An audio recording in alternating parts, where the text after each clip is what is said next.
Islam yang diturunkan kepada Nabi kita Nabi Muhammad SAW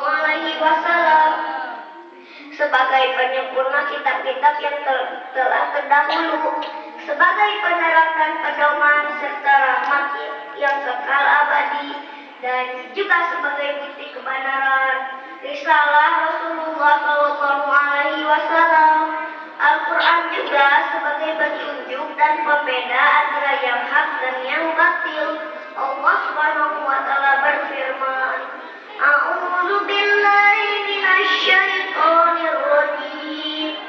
Syahrul Ramadan allazi unzila fihi al-Qur'anu hudan lin-nasi wa bayyinatin minal huda wal furqan.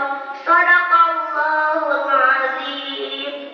Bulan Ramadan, bulan yang di dalamnya diturunkan Al-Quran sebagai petunjuk bagi manusia dan penjelasan mengenai petunjuk itu, dan sebagai pembeda.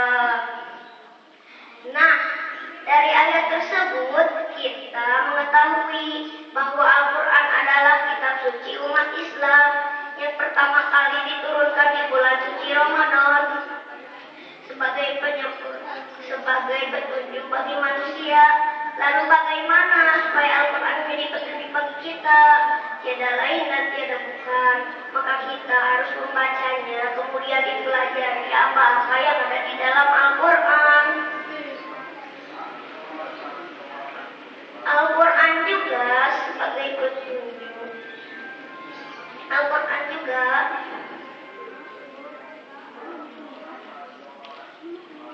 ibu, bapak suka membaca Al-Quran bukan?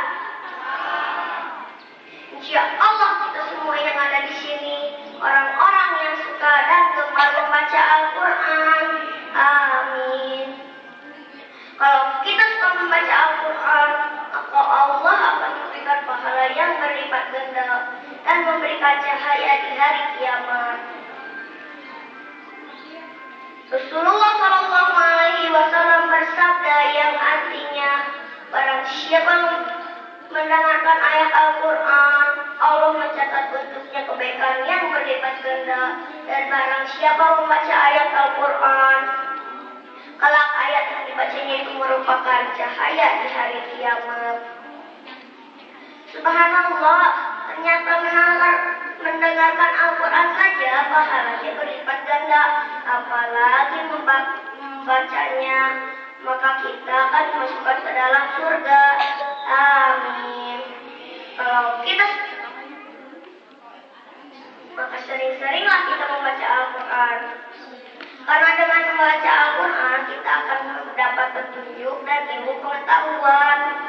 Karena segala sesuatu yang terjadi di dunia ini sudah tercatat dalam Al-Quran. Jadi kita termasuk orang yang paling modern, gak ketinggalan zaman gitu. Mari perbanyak baca Al-Quran supaya Al-Quran menjadi pedoman kita. Dari saya cukupkan sekian. Semoga bermanfaat ya. Wassalamualaikum warahmatullahi